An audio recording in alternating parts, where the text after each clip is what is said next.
Que alegria estar aqui. Tem sido um tempo muito bom, desde a hora do almoço, a gente poder compartilhar dessa comunhão preciosa, poder também aprender aqui com o pastor Henrique Araújo, com o pastor Paulo On. Foi um tempo muito bom na parte da tarde. Eu tenho certeza que você também foi abençoado na oficina que você participou. E eu sei que depois de uma jornada que começou pela manhã, você deve estar cansado. Imagino isso. Então eu peço a sua paciência mais um pouquinho para a gente caminhar aqui mais um pouco na palavra de Deus. Eu quero agradecer o convite do Giovanni, quero agradecer a confiança do pastor Vinícius.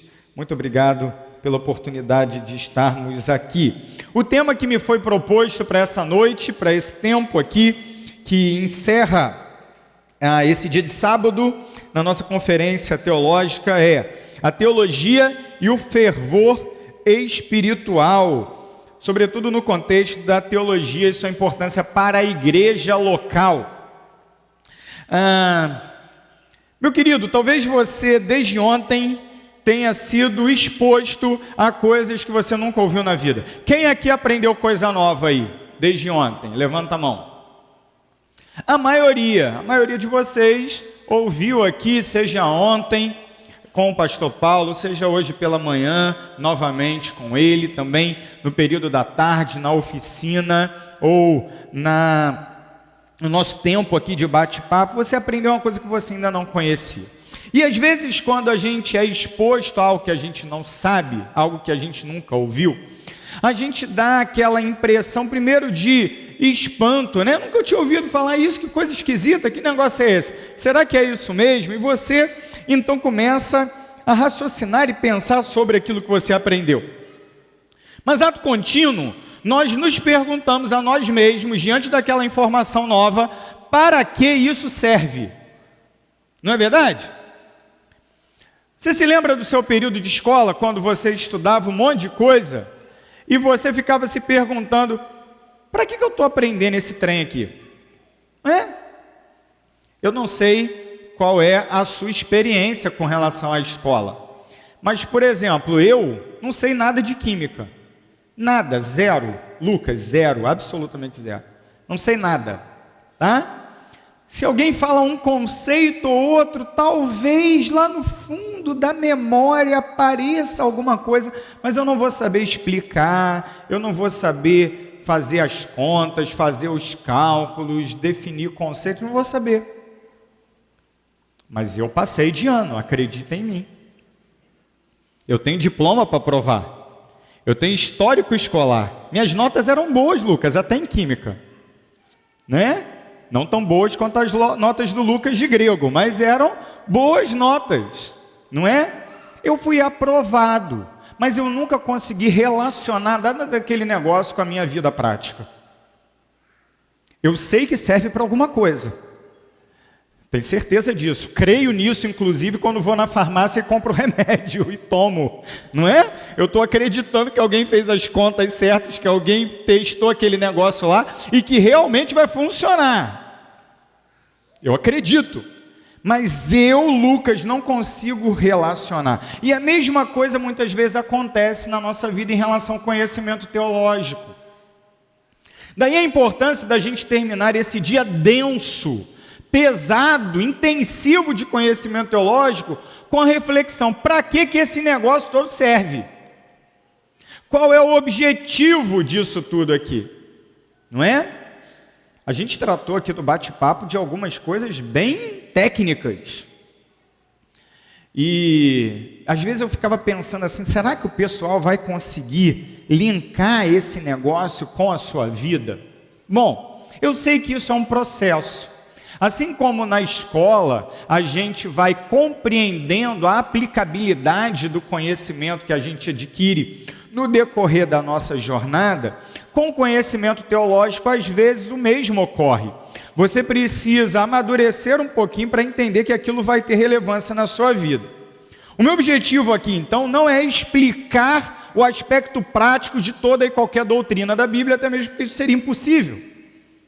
Mas é despertar o seu coração para uma teologia que eu chamo na verdade não eu, né? Eu pego da história da igreja, de teologia corandeu, feita diante de Deus. A verdadeira teologia, ela promove o fervor espiritual, porque a verdadeira teologia é feita diante da presença de Deus, é feita diante da realidade de Deus. Portanto, ela promove para nós crescimento espiritual e, consequentemente, intimidade com Deus.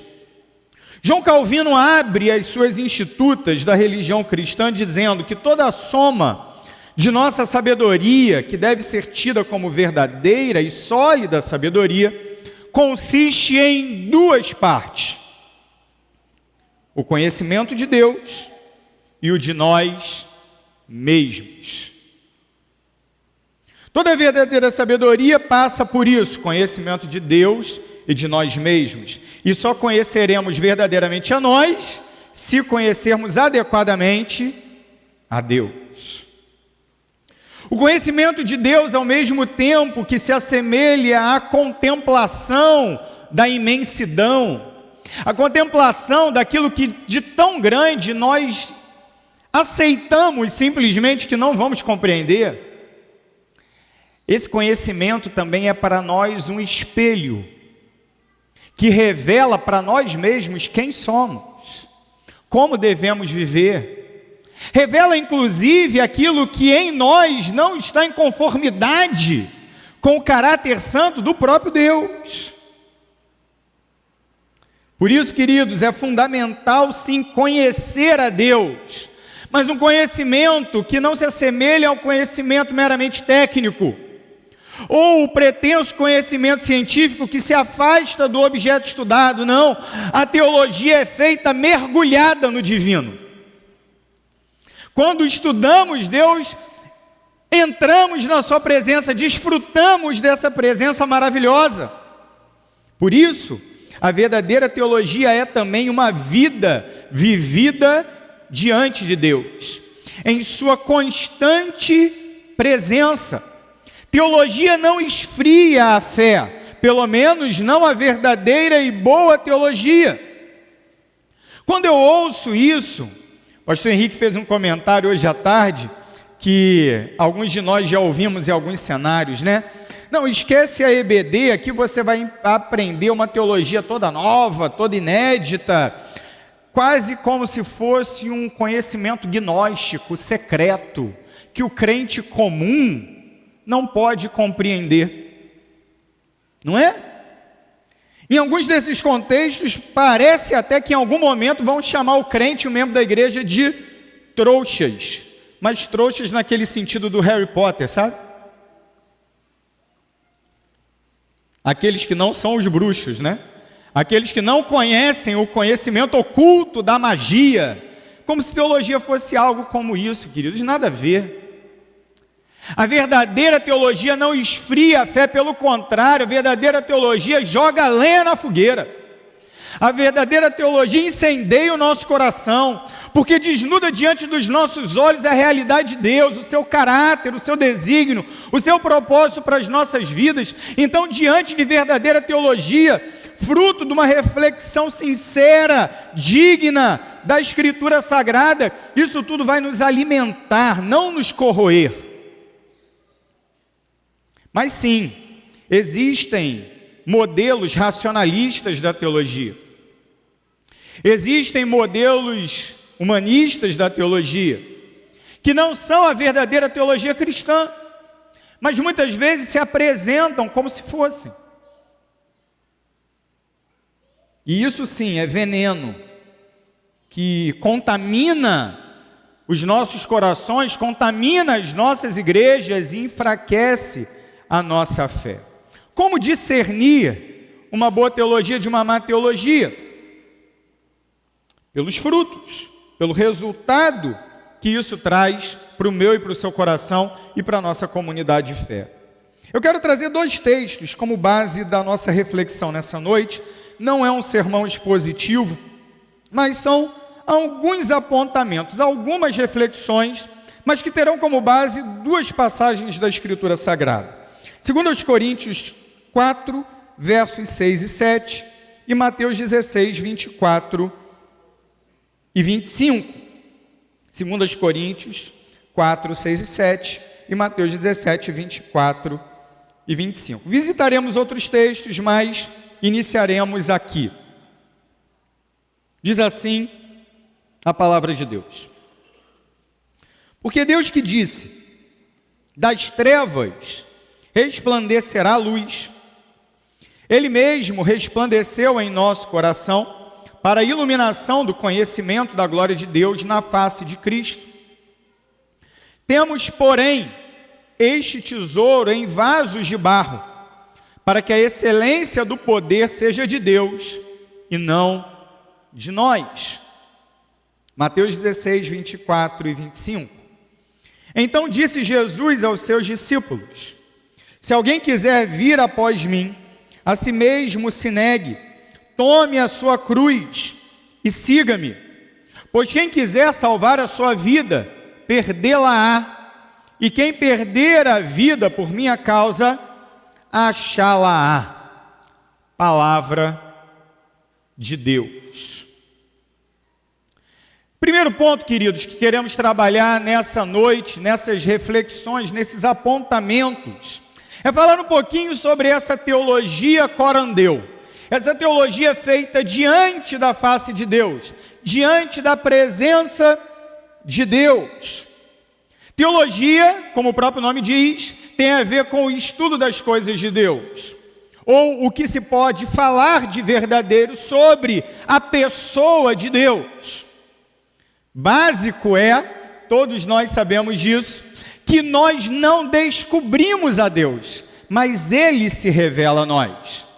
O conhecimento de Deus não pode ser garimpado pelos recursos humanos ou conquistado pelo exercício da racionalidade humana. Muito pelo contrário, temos conhecimento verdadeiro de Deus como a ação graciosa do próprio Deus. Ele se revela a nós, Ele abre as cortinas do seu caráter, das verdades acerca de si mesmo para nós. Nós então entramos na sua presença e desfrutamos desse conhecimento. O conhecimento de Deus, ele é a base de todo verdadeiro conhecimento. Ah, pastor, mas isso não faz sentido, a gente até falou aqui à tarde, há pessoas na ciência e tal, elas adquirem conhecimento verdadeiro. Sim, mas o dono do conhecimento não muda. Ainda que quem adquira o conhecimento não reconheça o autor da verdade, isso não muda nada. A verdade continua sendo de Deus. Em certa medida, quando o cientista descobre uma verdade acerca da ordem criada, ele está diante de Deus, ainda que ele não reconheça. Os céus proclamam a glória de Deus. Sim, a ordem criada anuncia a verdade de Deus, a realidade de Deus.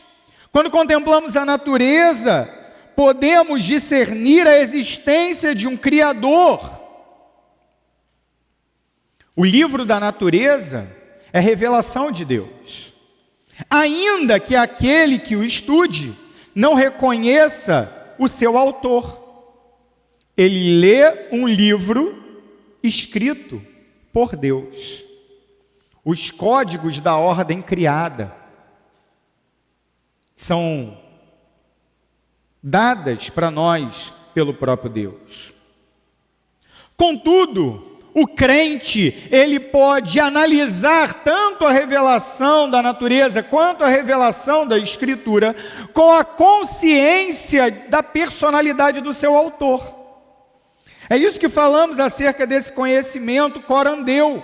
Corandeu significa viver na consciência da presença de Deus em cada pensamento, palavra e ação. Fazer teologia corandeu, então, é reconhecer que Deus está ali, não apenas como objeto de estudo que está distante de mim, mas como aquele que está presente na minha vida e eu na sua presença, em cada pensamento, palavra ou ação. Isso faz com que a teologia não seja mera disciplina acadêmica, mas um verdadeiro ato espiritual. Quando lemos a Bíblia, fazemos teologia. Mas não apenas quando lemos a Bíblia, quando contemplamos a natureza, fazemos teologia. Quando conversamos sobre as realidades profundas da vida, fazemos teologia. E até mesmo quando tratamos de banalidades, fazemos isso a partir de uma percepção acerca do transcendente, acerca daquilo que não entendemos, acerca das razões últimas da existência, ou seja, acerca de Deus.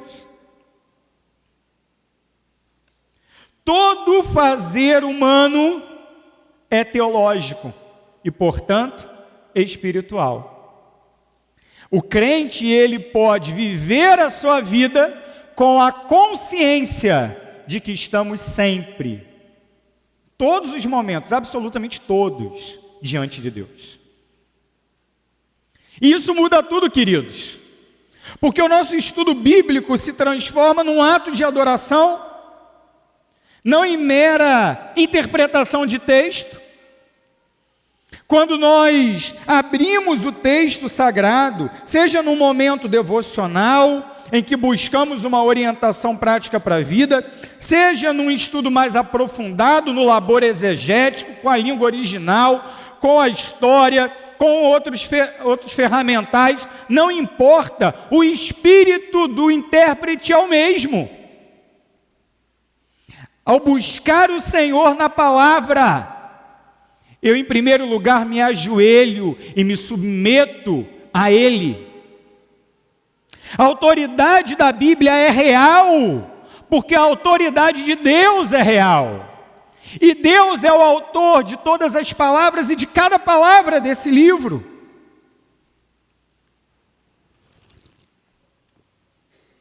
Com essa consciência, queridos, eu me submeto ao Senhor enquanto Ele se revela a mim, através da sua revelação autorizada, a Escritura Sagrada.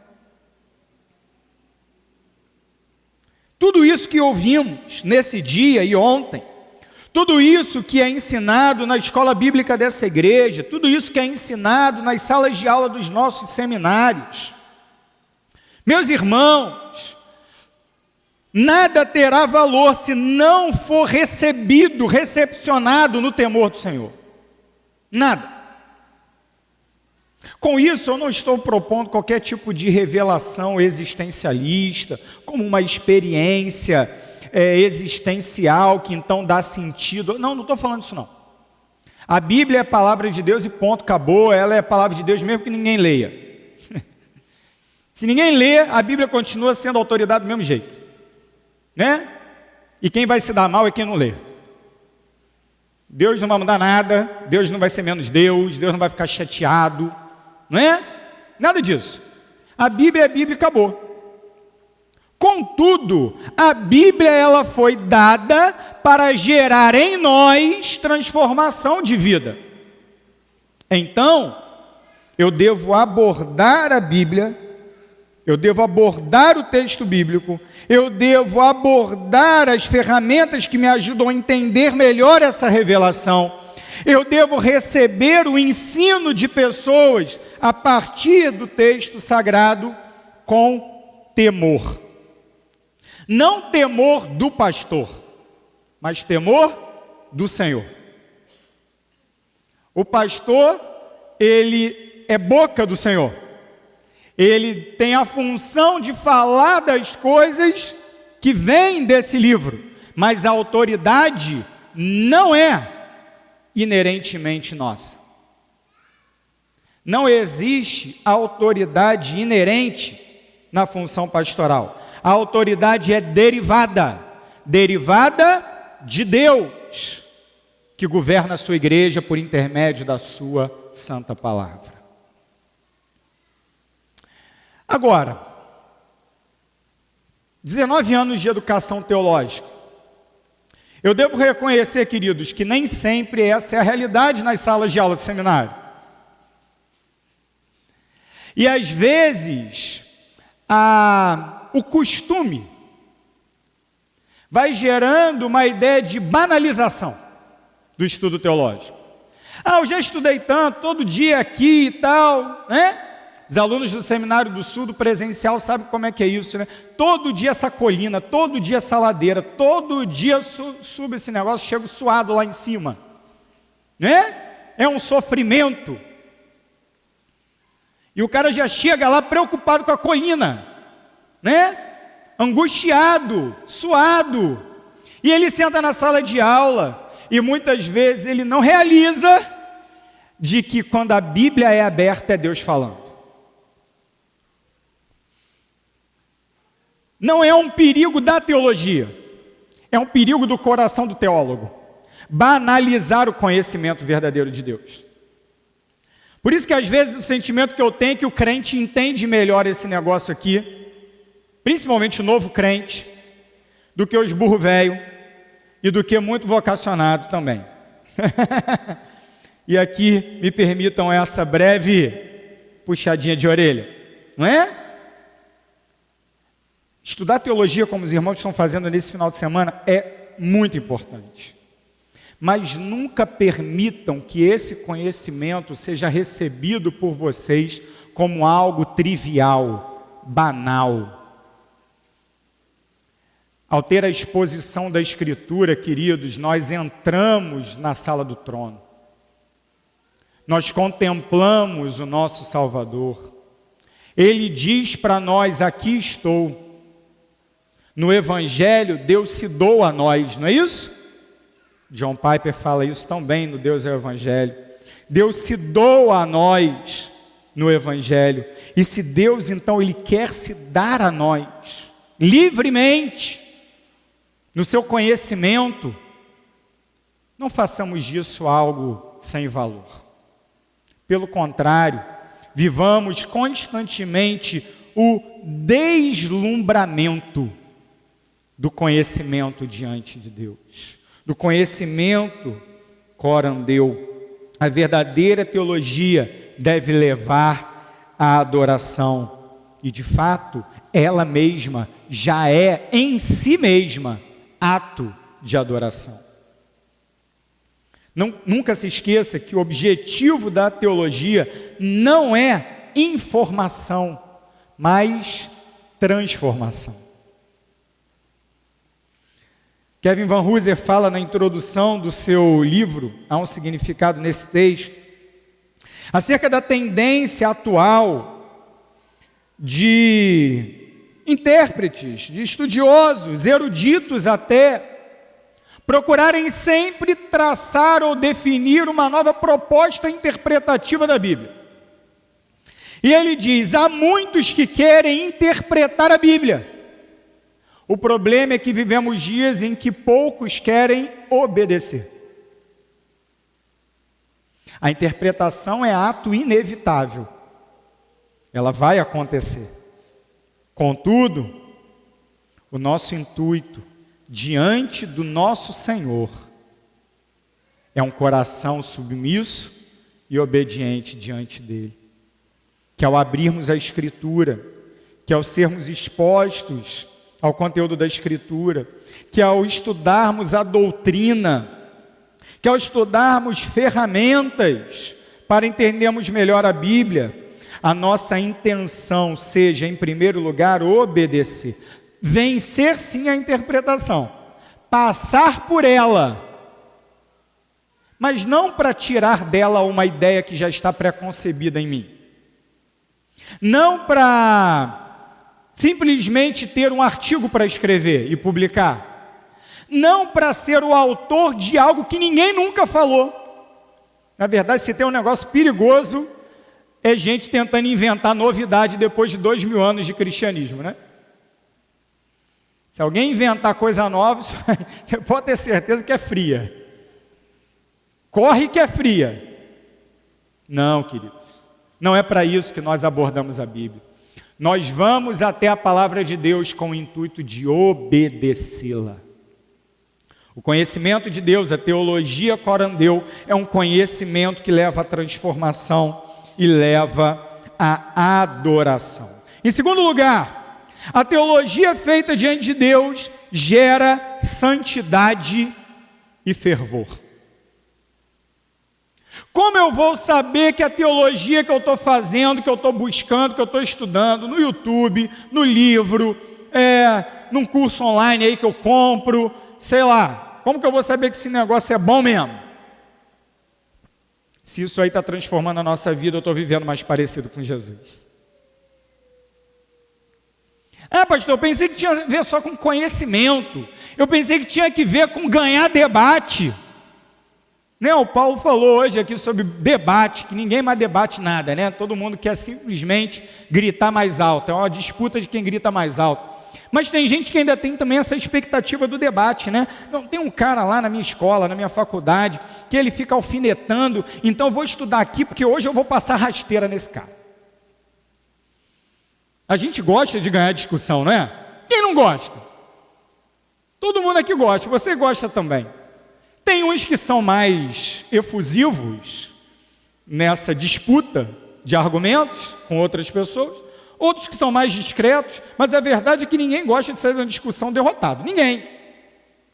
E aí muito crente corre o risco de buscar a Deus, de buscar conhecimento teológico com o objetivo de ganhar discussão. É por isso que tem tanto treteiro na internet, e esses caras são chatos demais, misericórdia. Treteiro de internet é um bicho chato. Se você é um deles, receba essa palavra, é para você. Larga a mão de ser chato, em nome de Jesus. A Bíblia nos é dada para nós sermos mais santos, não para nós sermos bons debatedores ou bons ganhadores de discussão, mas sermos pessoas que refletem o caráter de Jesus. Note o que diz o texto que nós trouxemos aqui no verso 6 de 2 Coríntios 4. Porque Deus que disse, das trevas resplandecerá a luz. O que antes estava em trevas, em escuridão, agora brilha com grande luz. Ele mesmo, Deus, resplandeceu em nosso coração para a iluminação do conhecimento da glória de Deus na face de Cristo. Deus, Ele nos dá a luz do Espírito Santo para conhecermos mais a Ele, o seu caráter, a fim de refletirmos a face de Cristo. É muito interessante, porque se você for voltando aqui, 2 Coríntios, principalmente se você volta ao capítulo 3, você vai ver que Paulo aqui ele está dialogando com aquele momento lá do Êxodo, quando Moisés tem um encontro com Deus e depois ele sai refletindo o brilho da glória de Deus. Ele cobre sua face com um véu. Por que ele cobre? Moisés cobre a face dele com um véu. Porque o brilho estava ali, a partir daquele encontro que ele teve com Deus. Né?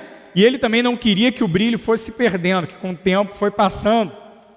Paulo está dialogando com esse momento aqui, tá?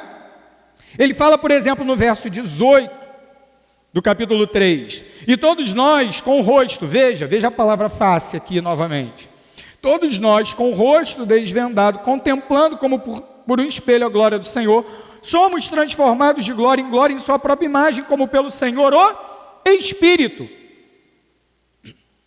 No meio da revista atualizada, o texto é um pouco truncado. Ele tenta manter a ordem do grego, e aí fica um pouquinho difícil, a gente tem que ler com calma, para a gente entender.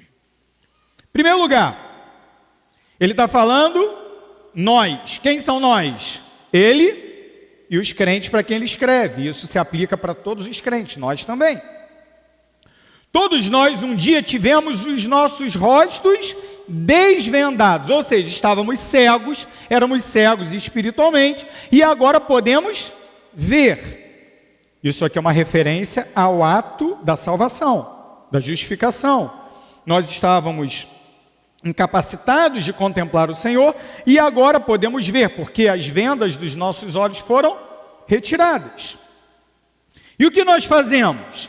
Nós observamos, contemplamos, vemos, assim como Moisés viu, o que? A glória de Deus. Como vemos essa glória? Paulo diz, como alguém vê um espelho. Agora, não confunda esse espelho aqui com o espelho da sua casa. O espelho da sua casa é um ótimo espelho. Você chega na frente dele, você contempla a si mesmo com muita precisão, não é?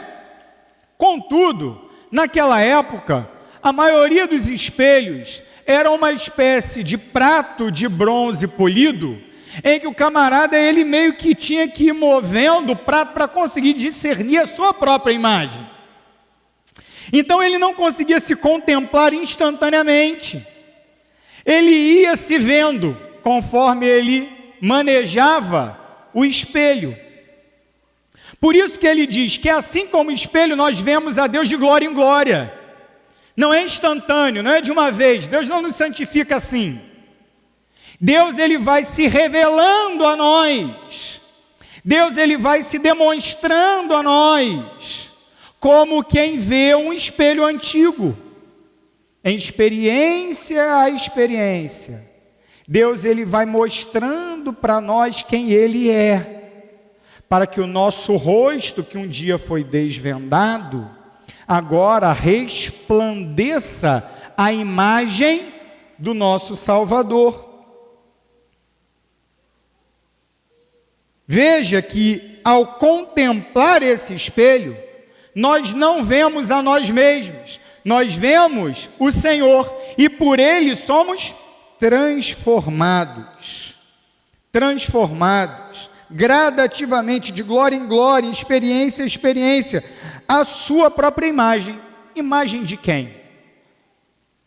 Imagem de Jesus. E quem faz isso? O próprio Deus. Mas que Deus? Existe mais de um? Não, né? Um Deus em três pessoas. Aqui ele diz qual pessoa é. Assim pelo Senhor, o Espírito. O Espírito. Nós contemplamos a glória do Senhor Jesus. Ao termos experiências novas com Deus, a partir de um conhecimento de Deus. E ao termos essas experiências com Jesus, Ele nos transforma segundo o seu próprio caráter. Ele nos faz santos como Ele já é santo. Ele nos conforma a quem Ele mesmo é. A palavra de Deus ilumina o coração e, portanto, confronta o pecado. Quando você acende um quarto que antes estava escuro, você pode ver naquele quarto toda a sujeira que ainda está ali. Não é verdade? Qual é a solução para aquele quarto? A faxina ou apagar a luz? Ninguém está vendo com a luz apagada, mas a sujeira está lá. Não é verdade? O conhecimento de Deus ilumina o nosso coração e expõe o nosso pecado. Você já teve o sentimento que você está lendo a Bíblia? Você abre a Bíblia para ler e parece que tem uma mão que sai daqui de dentro assim, te dá um soco no meio da sua cara. Por que será? Porque Deus é ruim, cruel? Ou porque eu e você somos uns baita de uns pecadores?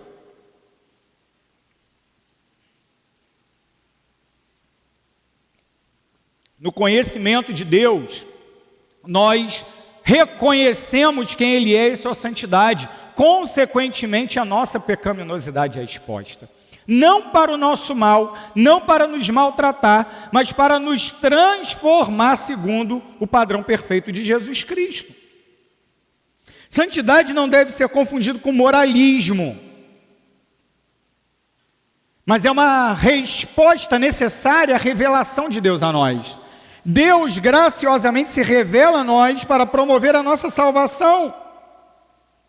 E diante dessa realidade, desse fato, Deus trabalhou pela nossa salvação. Nós somos instados, desafiados a viver em novidade de vida. Pedro diz no primeiro capítulo, no versículo 15 e 16, pelo contrário, assim como é santo aquele que vos chamou, sede vós santos em todo o vosso procedimento, porque está escrito, sede santos, porque eu sou santo. E aqui ele cita vários textos, principalmente do livro do Levítico, como por exemplo, Levítico 19:2, fala a toda a congregação dos filhos de Israel, e diz-lhes, santos sereis, porque eu, o Senhor vosso Deus, sou santo. Agora, como devemos proceder para viver esse propósito de Deus, de implantar a sua santidade em nós? Salmo 119:9, de que maneira poderá o jovem guardar puro o seu caminho? Observando segundo a tua palavra. Jesus também nos desafia, portanto, sede vós perfeitos, como perfeito é o vosso Pai Celeste. E essa palavra perfeito, ela é muito forte, não é verdade? Mas ela está em paralelo com essa ideia de santidade. Agora note que todos esses textos que lemos, e nós podemos ler uma lista ainda bem mais extensa que eu tenho aqui, sempre a santidade está relacionada com o conhecimento de Deus. Qual é o padrão da santidade que eu e você devemos viver? Qual é? Sede santos como eu sou santo. Eu quem? Eu quem? Vocês desanimaram. Vocês estão cansados. Eu sei disso. Mas vamos junto. Não desliga. Acredita no processo. Que vai dar certo no final. Vem comigo, não desliga não. Tá? Eu sei que é pesado, eu sei. Mas vamos lá. Paulo diz em Romanos 6, apresentai agora os vossos membros para servirem à justiça para a santificação. Tendes o vosso fruto para a santificação e, por fim, a vida eterna. Perceba, Paulo chama a nós para servirmos à justiça. Que justiça é essa? A retidão de Deus.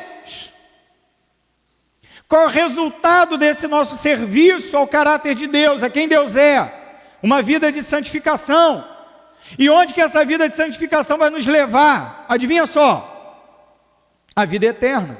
Verso 22, Romanos 6. Diante de toda a exposição que o apóstolo Paulo faz na epístola escrita à igreja de Roma, ele vira para a parte final, para a parte prática, capítulo 12, versos 1 e 2, talvez você saiba de cor. Rogo-vos, pois, irmãos, pelas, vamos ver quem sabe, você botou a cola aí, pelas misericórdias de Deus. Que misericórdias de Deus são essas aí? Hein?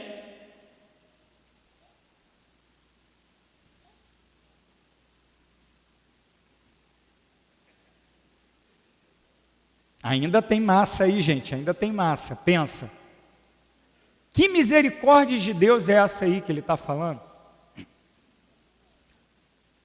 que ele falou até o 11?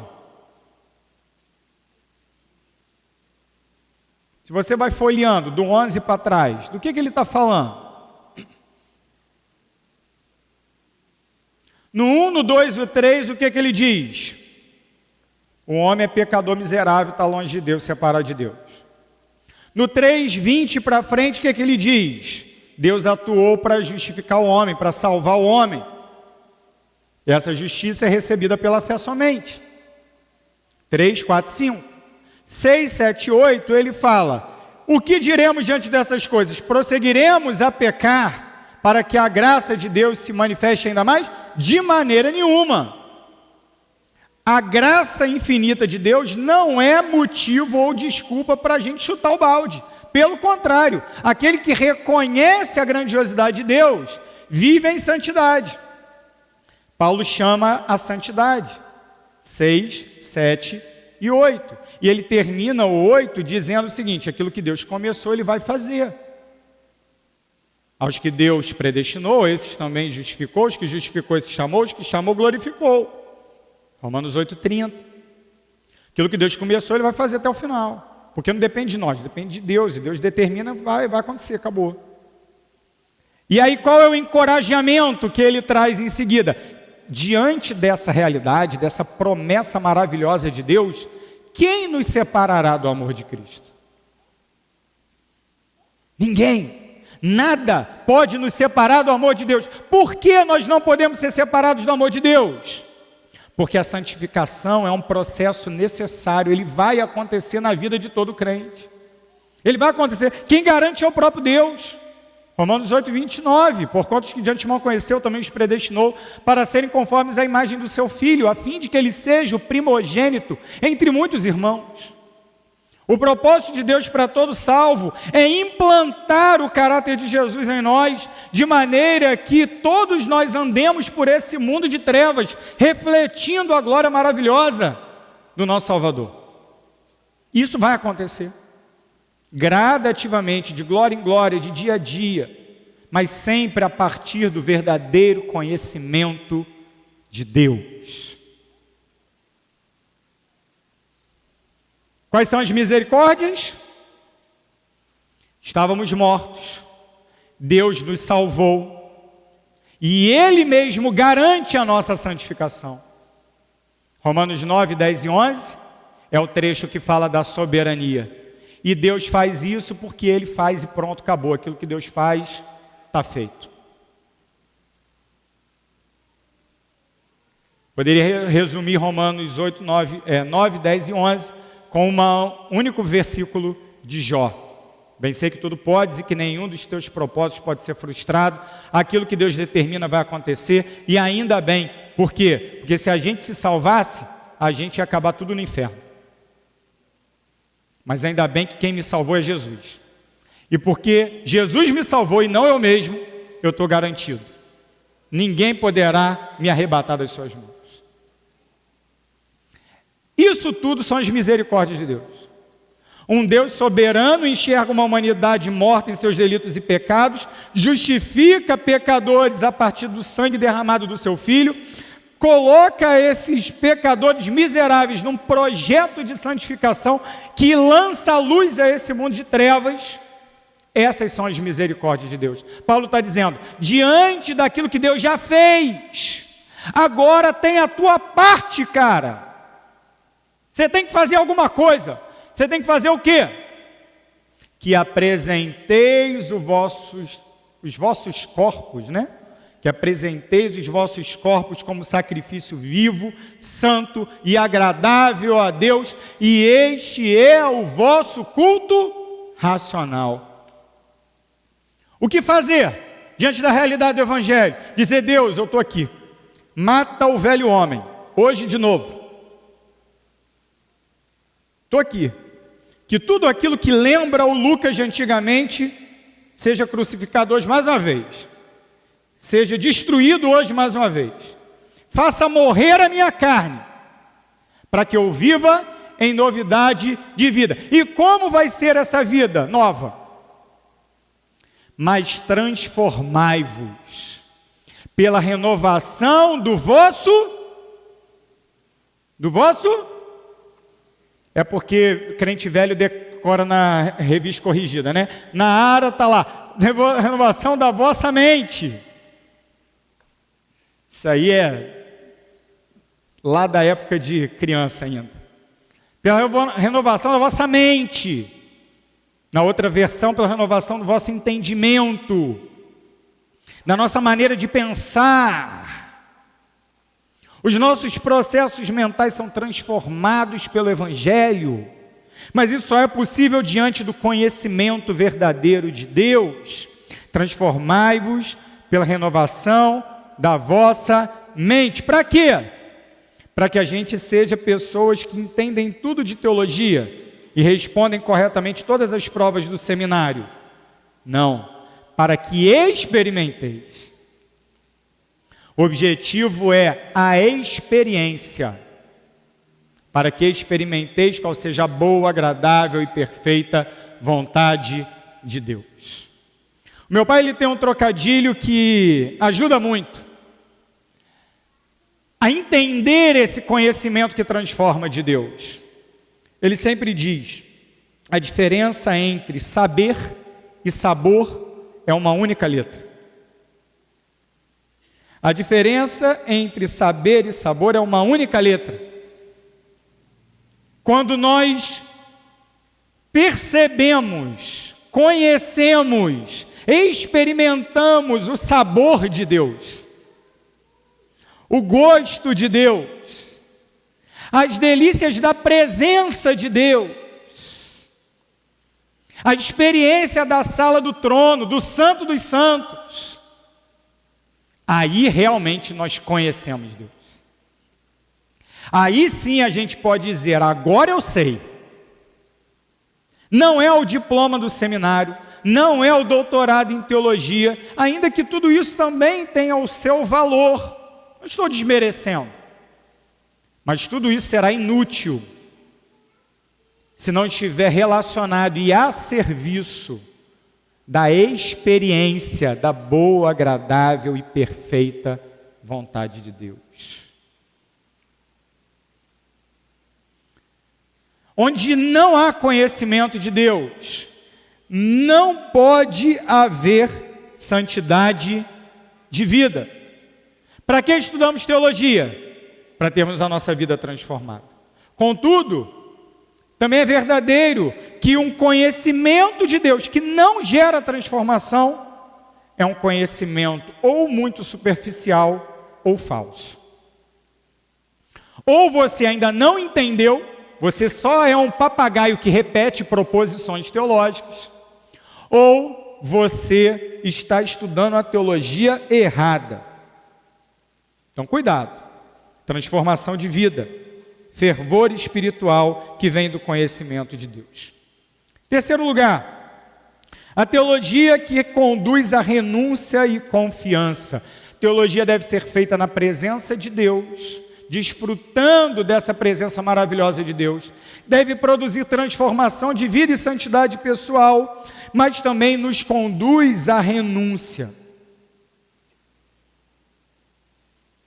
O verdadeiro teólogo jamais será orgulhoso. O verdadeiro teólogo jamais será orgulhoso. Porque como alguém pode contemplar a grandeza de Deus e não reconhecer a própria insignificância? Como posso conhecer o dono do universo, ainda que só um pouquinho, né? Porque o nosso entendimento não alcança tudo, e não me ver a mim mesmo como alguém pequeno demais? Alguém que se ensoberbece no estudo teológico é alguém que ainda é muito imaturo na fé. E esse é um alerta, inclusive, que Paulo faz a Timóteo, consequentemente às igrejas, que o bispo não seja neófito, para que não se ensoberbeça e caia na tentação do diabo. Do que adianta um jovem ou ainda um ancião ter a Bíblia inteira decorada e usar disso para tripudiar sobre outras pessoas? De nada.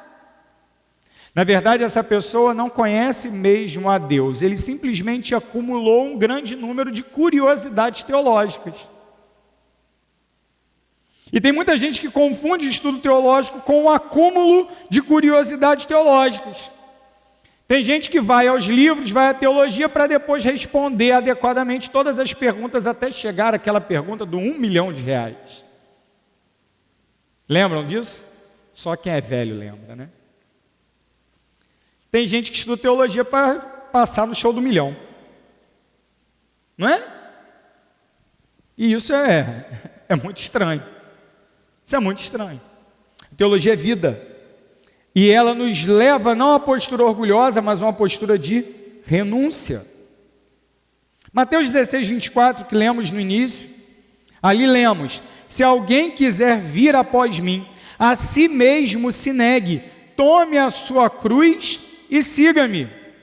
Quem quiser salvar a sua vida, perdê-la-á, e quem perder a vida por minha causa, achá-la-á. Estar próximo de Deus, conhecer Deus, experimentar Deus, nos faz ter a postura de abrir mão de tudo em favor de andar com Deus e de viver com Ele. Jesus ilustra isso quando ele fala daquele campo em que foi encontrado um tesouro valiosíssimo. Aquela pessoa que encontra aquele tesouro vende todos os seus bens para comprar aquele campo, porque ele sabe que ali está o tesouro. Assim é o reino de Deus. É o tesouro escondido no campo. É a pérola de grande valor. Não há valor maior do que ganhar o reino de Deus. Então vale a pena perder tudo, inclusive a própria vida. E Deus, na verdade, não recebe nada menos que isso. Deus, ele espera de nós a dedicação completa da nossa própria vida. O apóstolo Paulo, ele fala da sua própria experiência. O que para mim era lucro, o seu conhecimento teológico do judaísmo, a sua posição social, as suas riquezas. Ele diz: o que para mim era lucro, isso tudo considerei perda por causa de Cristo. E mais à frente ele diz: com o objetivo de o conhecer a Deus, conhecer também o poder da sua ressurreição.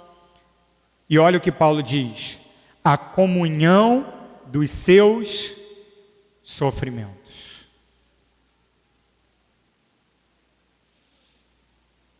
Teologia sem obediência gera soberba. Com obediência gera intimidade com Deus. E essa intimidade faz com que nós valorizemos as coisas de Deus acima de absolutamente todas as demais coisas, ao ponto de abrir mão de tudo em prol do conhecimento, da comunhão e da vida com Deus. O cristão verdadeiro, ele é chamado para viver não para si mesmo, mas para Cristo. E isso envolve renúncia. Em último lugar, queridos, para terminarmos esse nosso tempo juntos aqui, teologia que sustenta a esperança e perseverança. Conhecimento diante de Deus, conhecimento que gera santidade, conhecimento que nos desafia a entrega e a abnegação, e um conhecimento que sustenta a nossa esperança e perseverança. A fé em Deus nos lembra que o mundo é passageiro, ainda que a nossa esperança seja eterna. Veja que logo após o apóstolo Paulo dizer que temos esse tesouro em vasos de barro, a fim de que através de nós se manifeste a excelência do tesouro e não a nossa própria, ele diz o seguinte: em tudo somos atribulados, porém não angustiados, perplexos, porém não desanimados, perseguidos, porém não desamparados, abatidos, porém não destruídos, levando sempre no corpo o morrer de Jesus, para que também a sua vida se manifeste em nosso corpo. A esperança que temos no Senhor Jesus nos alimenta para enfrentarmos as agruras da vida. E ainda que levemos no nosso próprio corpo o morrer de Jesus, temos a certeza absoluta que a vida dele, do Cristo ressurreto, se manifestará em nosso corpo. O fervor verdadeiro, queridos, não é um fogo passageiro, mas é uma esperança inabalável.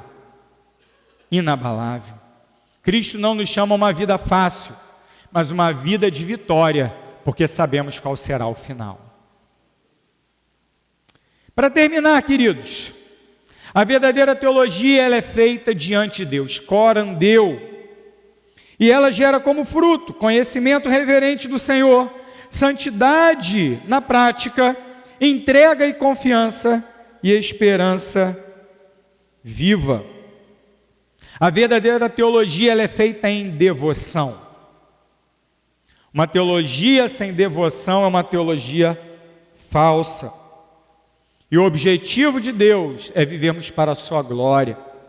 Se é assim, busquemos conhecê-lo, busquemos intimidade, para que no conhecimento do Senhor, o nosso coração seja e esteja sempre repleto de fervor. Santo Deus, obrigado por esse tempo. Obrigado pela tua palavra, obrigado por essa conferência, obrigado por essa igreja. Pedimos a Deus que tudo aquilo que temos aprendido aqui redunde em fervor espiritual nos nossos corações. Por favor, Deus, incendeia as nossas almas. Que o teu Santo Espírito gere verdadeiro avivamento, um avivamento que vem do verdadeiro conhecimento do Senhor. É a nossa oração, em nome de Jesus. Amém.